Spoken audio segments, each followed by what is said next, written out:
Olá, galera! Estamos aí para mais uma aula. E o tema da aula de hoje é Movimento Harmônico Simples, MHS. Para entender melhor, vamos definir o que é um MHS. É um movimento oscilatório e periódico em torno de um ponto O, denominado origem ou ponto de equilíbrio. Muito bem, você vai estar perguntando, MHS, movimento harmônico simples, isso tem a ver com qual parte da matéria? Você pode estar com a dúvida, já sabe que é movimento, tirou uma parte dessa dúvida. Agora está associada ao quê? Este assunto é a base para se entender toda ondulatória. Toda onda que tem uma frequência está literalmente ligada a MHS. E mais precisamente, tem uma parte específica da ondulatória que é puramente oscilação, que é a parte de acústica. Vamos fazer uma relação entre eles. Vamos escutar um depoimento de um músico para verificar o movimento de diapasão. Como é que se utiliza um diapasão para afinar voz ou instrumentos? Vamos ver? Bom, esse aqui é o diapasão, é um instrumento de metal, né? Ele vibra na frequência de Lá, 440 Hz, né? Eu bato ele aqui no meu joelho e coloco ele no tampo do violão. Vocês podem ouvir, né? Eu vou bater mais uma vez. Coloco aqui, vocês podem ouvir direitinho.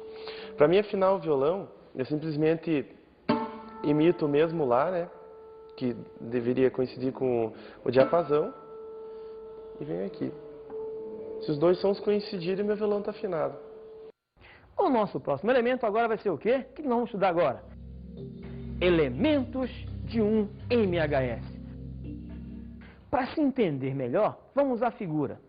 Observem, vamos nos atentar para essa figura, que na verdade é um oscilador harmônico simples, comumente chamado de oscilador massa-mola. Por que isso? Porque tem um corpo de massa M e uma mola que vai oscilar. Esta seta indica que ele está caminhando para lá. Notem, esse movimento é extremamente importante. Quando você conseguir entender a física que está associada a isso, acabou o problema de MHS. Vamos procurar entender melhor. Observem a figura e vejam o que aconteceu. O carrinho está nessa posição. Nós temos a mola em seu comprimento natural. Comprimento natural é o comprimento da mola sem que ela esteja esticada ou comprimida. É o comprimento da mola quando esta se encontra relaxada. Então, este é o comprimento natural da mola. O que a gente vai fazer agora? Vamos pegar esse carrinho, o corpo ligado à mola, e trazê-lo até uma posição qualquer. E aí abandoná-lo. Sabe o que está acontecendo? Quando eu trouxer o carrinho, eu estou fazendo uma força contra a mola. Eu estou comprimindo a mola. E essa mola reage, querendo empurrar o carrinho para lá, de volta à sua posição original. Peguei o carrinho, coloquei nessa posição. Então agora eu vou largar o carrinho. Largando o carrinho, acabou a minha força, que é uma força de contato. Só existe enquanto minha mão está lá segurando o carrinho. Quando eu larguei, então, fica apenas a força elástica. Que vai fazer o que com o carrinho?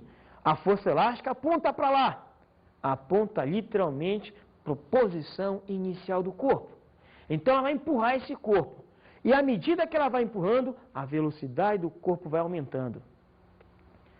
Isso mesmo, trata-se aí de um movimento acelerado. Então o corpo vai acelerar, vai aumentar a sua velocidade. Enquanto houver empurrão, a velocidade está aumentando. Mas isso acontece até quando? Até que a mola não esteja mais comprimida. Que é justamente quando? Quando o corpo passar nessa posição. Quando passar aqui, a mola já não está mais comprimida. Neste caso, acabou a força elástica. Mas o corpo tem movimento, o corpo tem velocidade. Então, por inércia, ele tende a continuar o seu movimento. O que ele vai fazer agora? Vai passar a esticar a mola, empurrar a mola para lá. O que vai acontecer? A mola tende a voltar ao seu comprimento inicial. Vai tentar trazer o corpo, mas o corpo quer ir para lá. Então, daí para frente, se trata de qual movimento? Um movimento retardado. Isso, um movimento em que a velocidade, que era máxima aqui, começa a diminuir. Até chegar no outro extremo. Então, ele vai parar e vai voltar para a sua posição original. E vai ficar, então, indo e vindo, indo e vindo. Isto é o quê? Uma oscilação. Notem que foi importante aí. Não tem nada associado a atrito aí, por exemplo. Não se falou que vai desgastar a energia de nada. Não se falou que o corpo vai, de alguma forma aqui, perder energia. Isso implica dizer o seguinte: quando peguei o corpo e levei até essa posição, fisicamente se diz que houve um trabalho realizado. Dizer, mas por que é trabalho? Trabalho nada mais é que uma energia. Guarda isso. É uma energia. É a capacidade de se realizar alguma função. Quando eu empurrei o corpo para lá, que eu coloquei nessa posição, o que eu fiz? Eu armazenei energia no sistema, que ficou guardadinha na mola. Quando eu larguei, essa energia foi aos poucos sendo transmitida ao corpo, ao carrinho, que então começou seu movimento e foi aumentando a sua velocidade, aumentando o que posteriormente vai ser chamado sua energia cinética. E ele então acelera até chegar no máximo, que é quando a mola começa a esticar, tenta trazê-lo de volta então, e vai reduzir a sua energia cinética. Em outras palavras, daqui para frente, a energia volta a ficar armazenada na mola, até esse extremo, que é quando toda a energia está novamente na mola. Só que ela está esticada. Ela vai dar novamente ao corpo, que vai fazê-lo entrar em movimento para a direita.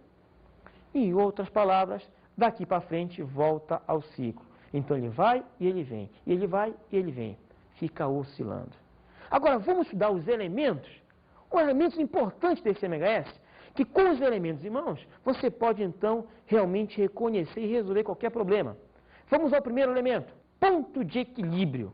Quem é o ponto de equilíbrio? Vamos ver na figura. É o ponto O. Lembra lá do início? O corpo estava nessa posição, mola não estava esticada, não tinha força atuando na horizontal. O ponto de equilíbrio é caracterizado por isso, por não haver força resultante no corpo nessa posição. Então, neste caso, o corpo nessa posição não tem nenhuma resultante ao longo do movimento. Vamos ao próximo elemento. Pontos de inversão. Que pontos são esses? Ponto A e ponto A'. Por que o nome é ponto de inversão? Falamos ainda há pouco, o corpo está indo e vindo. Ele está oscilando. Ele está mudando o sentido de seu movimento. Isso implica dizer que ele tem que parar para inverter o movimento. Lembra do caso de um corpo lançado verticalmente para cima? Você pega o corpo e lança. Quando ele sobe, o que acontece com a sua velocidade? Diminui. Até chegar onde? Na altura máxima. Onde a sua velocidade é zero, ele para e inverte o sentido de movimento. Isso implica dizer o seguinte: os pontos de inversão são justamente os pontos em que o corpo tem que parar e mudar o sentido de movimento. Notem a figura novamente. O movimento dele é ao longo dessa direção horizontal, que eu chamei de S, que é o meu referencial. Então, os pontos A e A' são os pontos onde o móvel para inverter o sentido de movimento. Como inverte, o nome dos pontos é pontos de inversão. Vamos ao próximo elemento. Elongação ou deformação. Elongação ou deformação corresponde ao quê? A abscissa X. Notem, é o espaço do móvel. Por exemplo, suponha que o móvel num certo instante qualquer se encontra exatamente bem aqui. Então esse espaço dele é a sua elongação. Como nós vamos trabalhar ao longo do eixo S, nós vamos depois tirar esse X e colocar S, para dizer que é o espaço mesmo, para ficar muito semelhante ao que se viu em cinemática, espaço sendo representado por S. Vamos ao próximo elemento. Amplitude, que iremos representar pela letra Azinha. Quem é a amplitude lá? A amplitude é a distância daqui para lá, ou do O para o A'. Você percebeu então que é o máximo afastamento que o móvel tem em relação ao ponto de equilíbrio?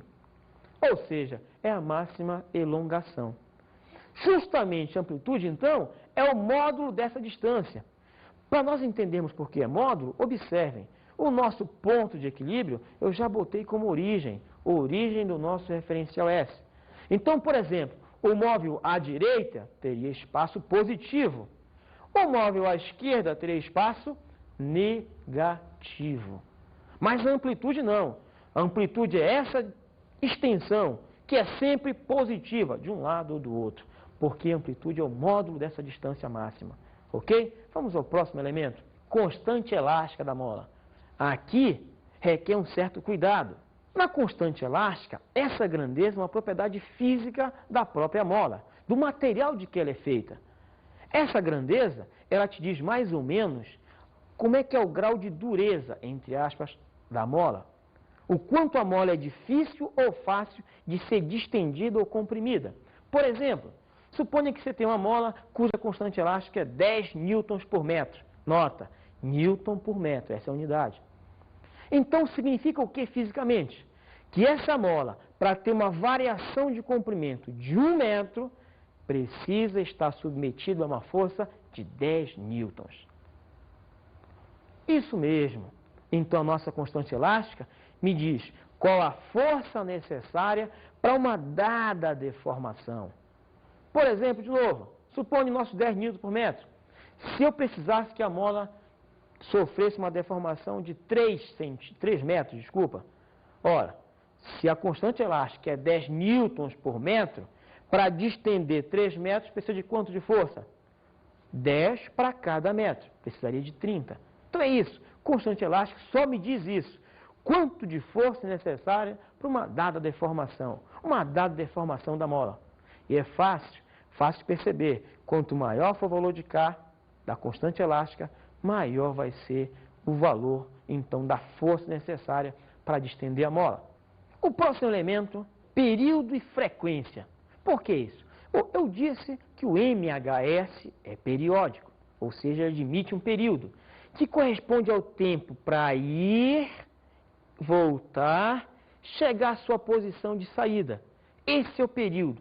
Notem, ir, voltar, chegar a essa posição novamente, corresponde a completar um ciclo.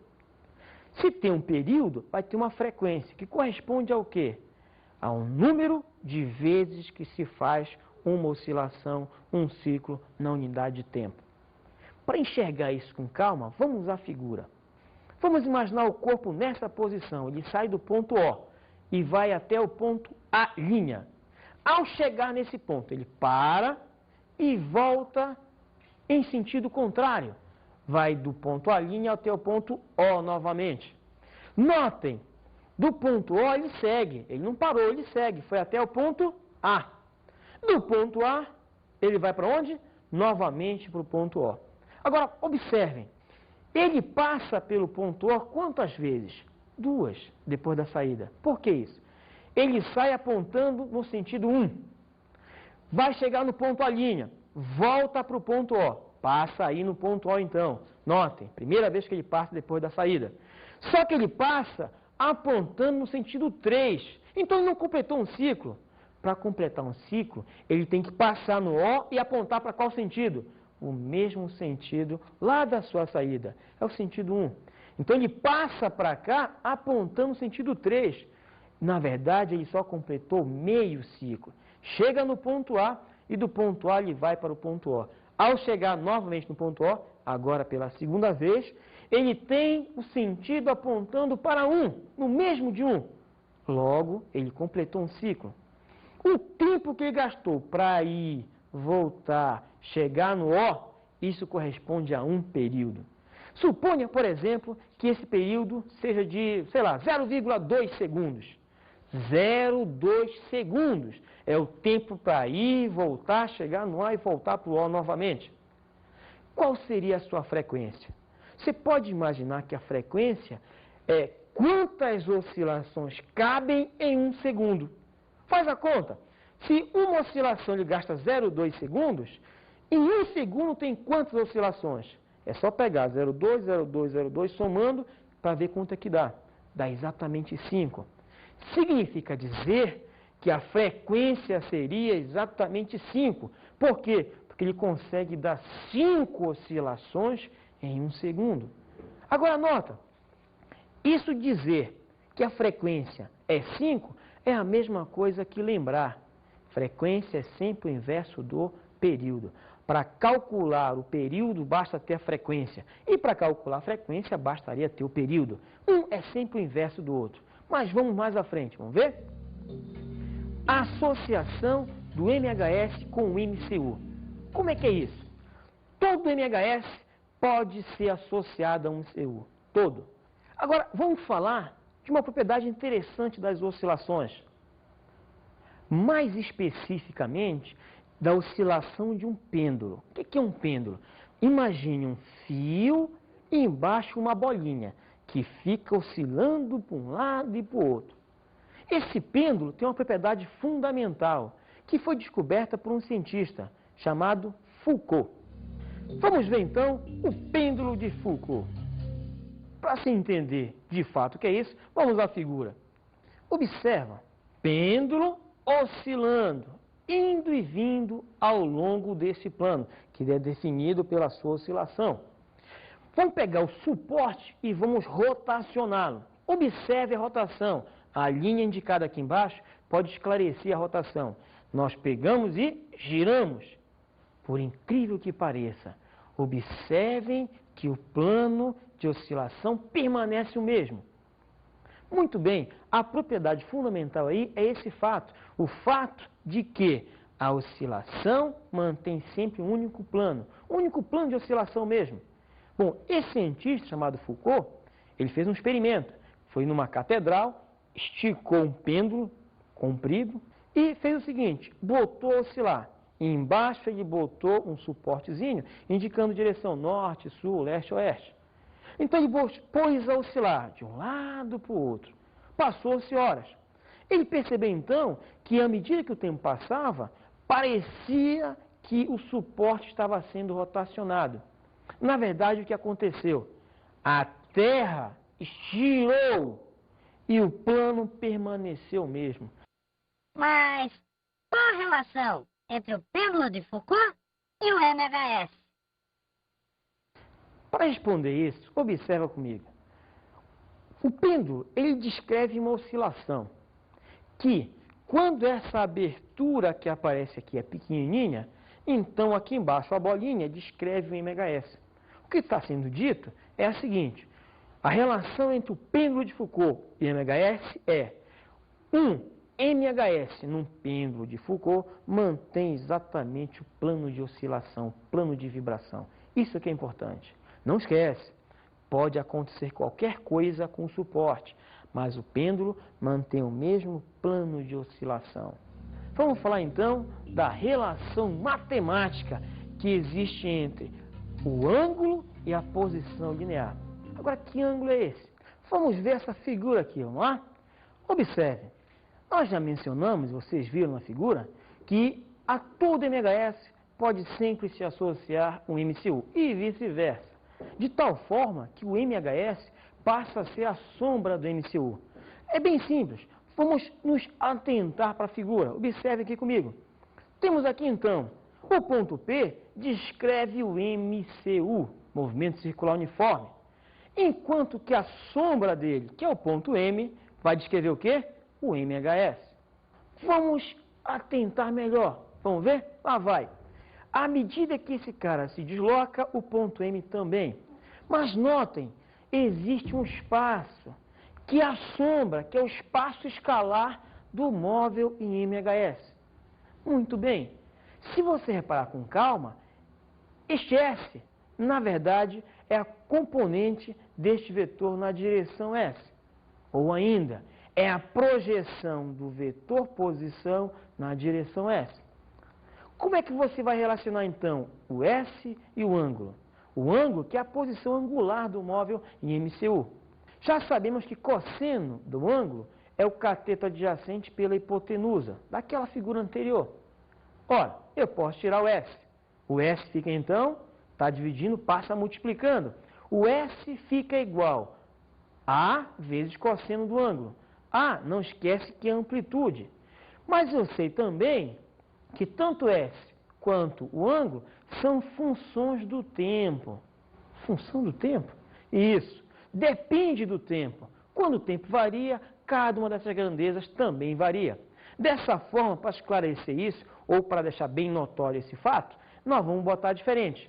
S de t, ou seja, o espaço é função do tempo, vai ser igual a amplitude que multiplica cosseno do ângulo, o ângulo de fase, que é função do tempo também. Assim nós definimos então a relação matemática. Não esquece, este ângulo que aparece aí, que é o ângulo de fase, tá? Ele vai ser dado em radianos.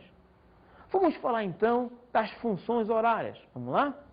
Funções horárias do MHS. Para o MHS nós temos o espaço, nós já sabemos, vimos ainda há pouco. O espaço linear, que é função do tempo, é dado por quem? Amplitude, que multiplica cosseno da posição angular. Só que essa posição angular, ela depende do tempo. É a posição angular do MCU, que é dada por quem? Vamos ver? Posição angular final é igual a posição angular inicial mais ômega vezes t. No MCU, este ômega é chamado velocidade angular. Quando entrar no MHS, passa a ser chamado de pulsação. Vou pegar esse valor e colocar lá dentro. Então, como é que fica? Olha lá. Reparem, o A permanece, cosseno permanece, troquei a indicação da função pela própria função. Agora eu tenho a função horária do espaço para o MHS. Vamos ler essa equação com calma. O espaço em qualquer instante t é dado pela amplitude que multiplica cosseno de todo este ângulo, que é chamado de fase, fase do MHS. Então, todo este parêntese é chamado de fase. Lá dentro você tem a fase inicial, aqui aparece, mais a pulsação vezes tempo. Quando esse elemento está aqui, ele é chamado de velocidade angular, no MCU.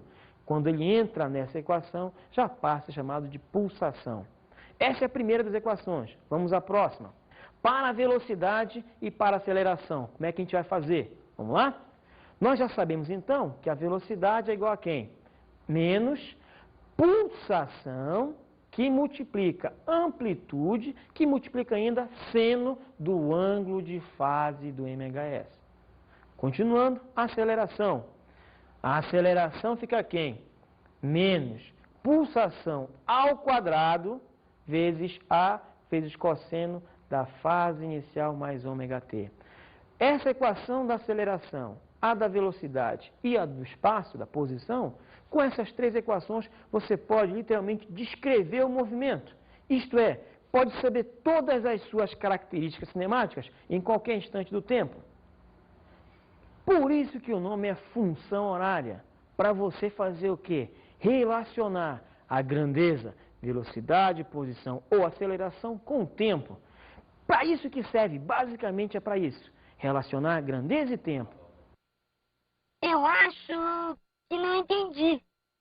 Vamos fazer um exercício?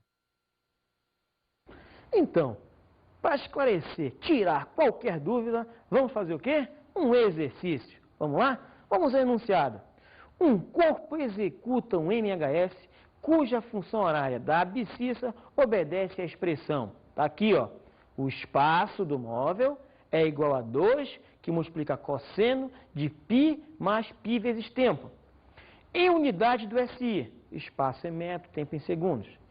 Pede-se determinar, item A, qual a amplitude de oscilação do móvel. Letra B, qual a fase inicial deste móvel. Letra C, qual é a pulsação desse movimento.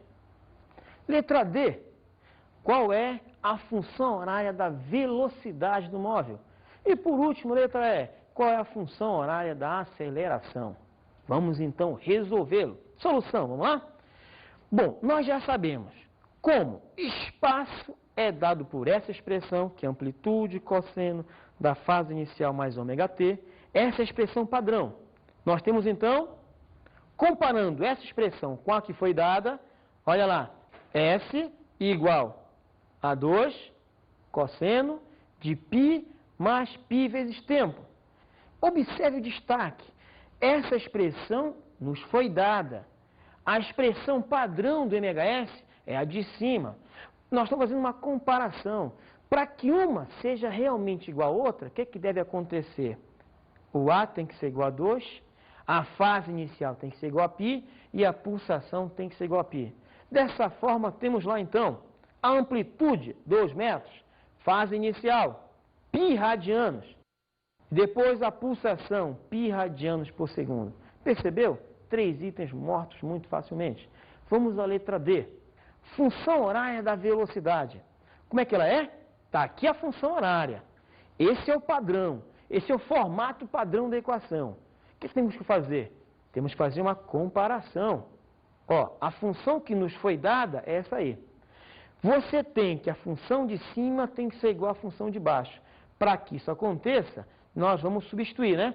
Pulsação conhecemos, amplitude nós vimos, fase inicial nós vimos e a pulsação também. Resolvendo isso, ajustando isso, só botar o 2 na frente do π. Menos 2π, seno da fase inicial mais pulsação tempo. Está aí a função horária da velocidade. Falta quem? Função horária da aceleração. A aceleração padrão é esta. Vamos comparar, vamos montar a equação. Tem que ser assim, né? Por quê? Porque a pulsação eu conheço. A amplitude me foi dada. A fase inicial também e a pulsação novamente conhecemos. Arrumando fica como? Ômega é igual a menos, arrumando aqui fica 2π ao quadrado, que multiplica cosseno de π mais π vezes tempo. E está aí, então, a aceleração em função do tempo. Como S é igual a cosseno da fase inicial mais ômega t, observem, a aceleração em relação àquele espaço, ó, está aqui o espaço. Está vendo o S? O S está bem aqui, a cosseno da fase inicial mais ômega t. Então você pode dizer que a aceleração é igual a menos pulsação ao quadrado vezes o x. Notem, essa relação é importante. Ela vai ficar aí induzida a você para quando fizer outros exercícios, você poder comparar, poder observar esse detalhe. Agora uma coisa importante. Todos esses problemas que vocês vão fazer acerca de movimento harmônico simples está muito ligado a essa trigonometria. Vamos ver e vamos observar com calma que isto aqui é ângulo e você tem o cosseno de um ângulo, por exemplo. Isto aqui não tem unidade. A unidade da aceleração é sempre o que está aqui na frente, ok? Então notem, parece difícil, mas não é com certeza.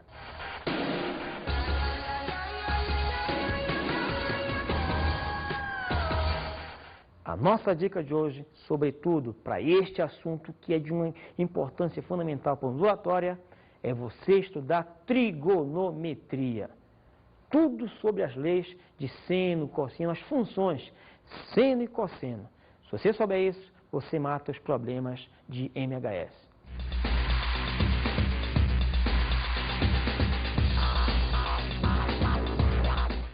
Na aula de hoje falamos sobre o movimento harmônico simples. MHS, movimento harmônico simples. Não esqueça o termo harmônico. Por quê? Porque essa função está diretamente ligada a seno e cosseno, que são funções harmônicas. Vimos os elementos de um MHS. Nós vimos, primeiro, ponto de equilíbrio, falamos sobre ponto de inversão, falamos sobre amplitude, período, frequência, todas essas grandezas. Guarde o conceito de cada uma delas. É isso que diferencia o saber do se achar que sabe. Falamos sobre a associação do MHS com o MCU. Sempre que você tiver um corpo em MCU, a sombra dele em relação a um dado eixo qualquer descreve um MHS. E também estudamos as funções horárias. O mais importante sobre essas funções é que elas são harmônicas, são funções de seno e cosseno, que são literalmente funções harmônicas na matemática. Guarde-as e estude. Bons estudos!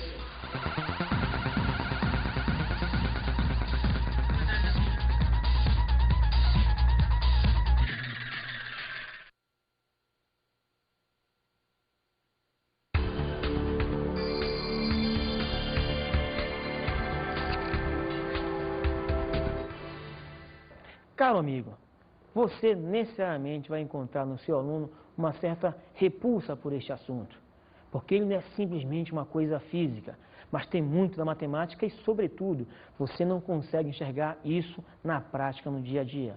Agora, é com a matemática, é exercitando que se consegue a excelência.